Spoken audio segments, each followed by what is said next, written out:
Hey, everybody, this is Steven. And this is Michael, and we are the Movie Bros React. In this video, we're going to talk about movies that we would never, ever want to watch again. I have three, and Steven has three, and we're going to show you why you should never watch these movies. That's right. We're going to hit that tip right now.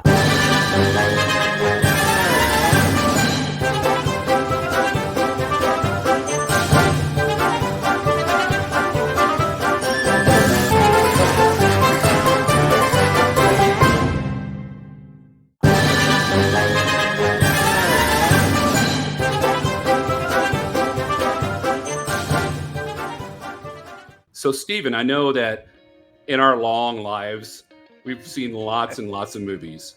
And there's some that come across our plate that are ones that we would never want to watch again. What is one of the movies that you would never, ever want to watch again? Yeah, so one of them is a movie that, even though it's from 1987, I just recently watched it with you, actually, here on the Movie Bros channel, Movie Bros React. And it is called Street Trash. And it's an appropriate word for this movie because it's complete trash. And it was one of the worst movies I've ever seen. It's based on the story that a cross-contaminated cross-contaminated alcohol has a debilitating effect on the vagabonds that are haunting the streets and junkyards of Brooklyn. And it's just absolutely horrible. Saw things on there I was never dreamed I was going to see. And so, Michael, I can tell you right now, Street Trash is a movie I plan to never, ever watch again. My movie that I'm going to talk about is Hercules from 1983, and it starred Lou Ferrigno. Yeah. And I have to tell you, we got out of church on a Sunday and went to go see this movie. It was so bad that my parents walked out of the theater. I was sitting there watching it by myself. I love sci-fi and adventure fantasy, but after I was done, I had such a horrible headache and such a feeling of disappointment in seeing this movie. Every other movie about that time, talking about like the Greek gods and stuff like that, were so much better with claymation, but they used like stop animation on these little metallic robotic looking things that, wow, it was just horrific. I mean, horrible. I would never watch it. I would rather watch Hercules in New York with Arnold Schwarzenegger, his first movie where they overdubbed his voice. Yes. I would rather watch that than this movie ever again. Wow. Whew, all right. Well, funny thing is, that actually makes me want to watch it, just when you described it. Dude. Okay. For me, the next movie that I never plan to never watch again is a musical, which already kind of puts me behind the eight ball because I'm not a big fan of musicals. Nothing wrong with them, but it's just not my number one kind of thing. But it's from 1980, and it's called The Apple. And it is a movie that Mike and I had seen a trailer for from like an early 90s independent horror film called Night Nurse. And we saw the trailer. We loved the trailer because it was like in 1994. The world's controlled by one power. And we were just like, we couldn't find it anywhere to watch. Well, lo and behold, eventually, as time would go, we were able to get a physical copy of The Apple. And so Michael and I planned to sit down and watch it one day after like 20-something years of only having the trailer. We watched it, and we had to literally make ourselves finish it. It was so bad. And we didn't know it was, well, at least I didn't know it was a musical. Right. Yeah.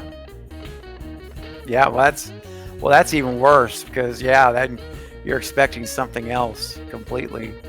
And it's basically about these two singers, Alfie and BB, that have these big dreams of a musical career, and they go to they leave Canada to compete in the World Vision Song Festival.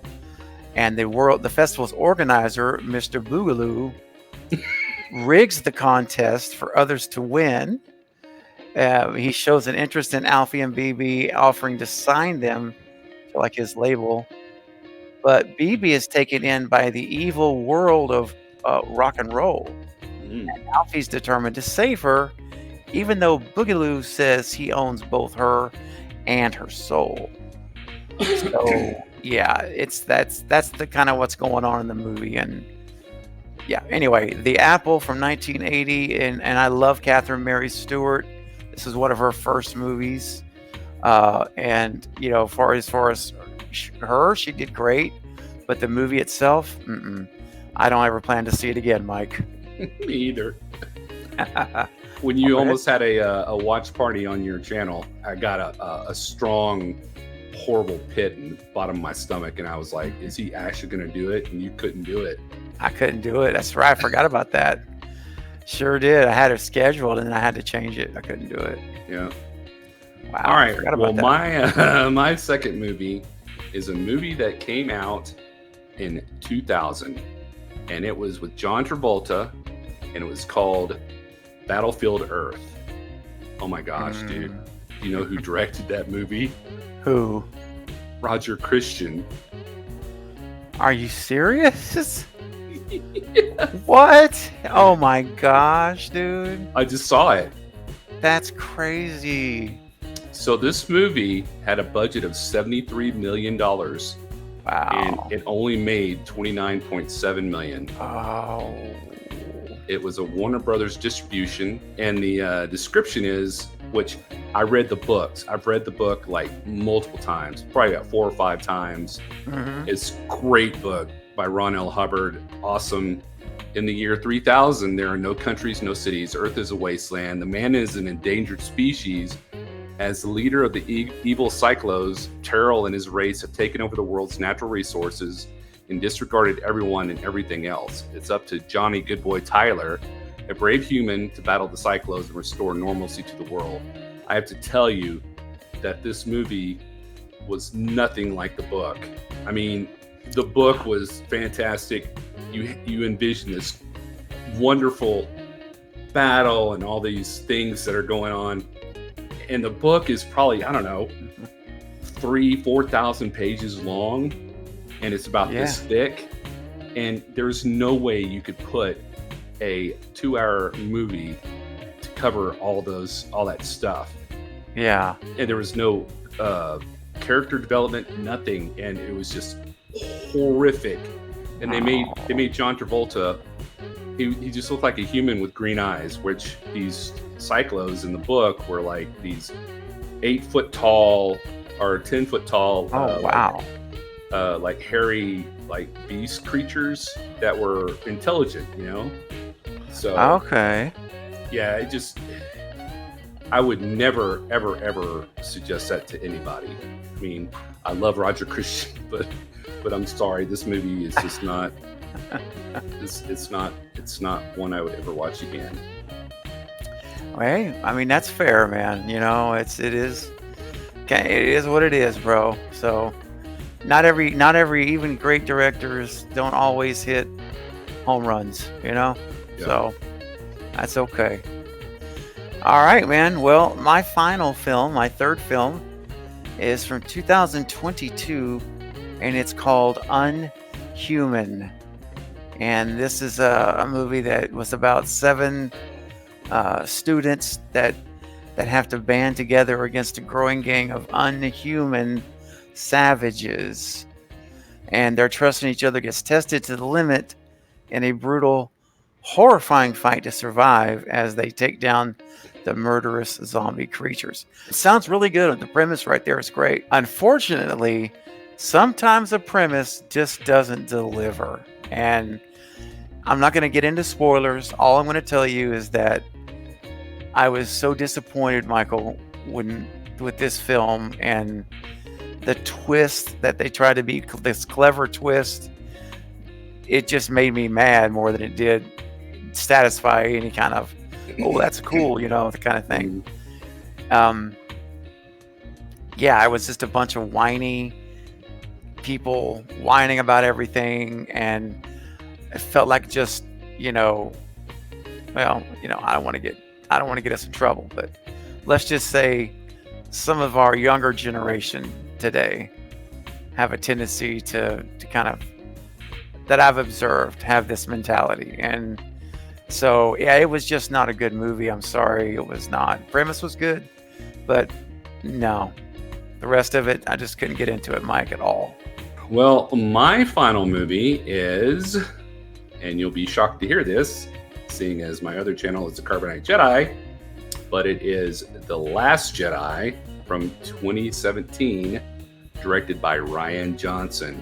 And it had a budget of $300 million. Unreal. And Rian Johnson probably should have stuck with his, Knives Out and Glass Onion series.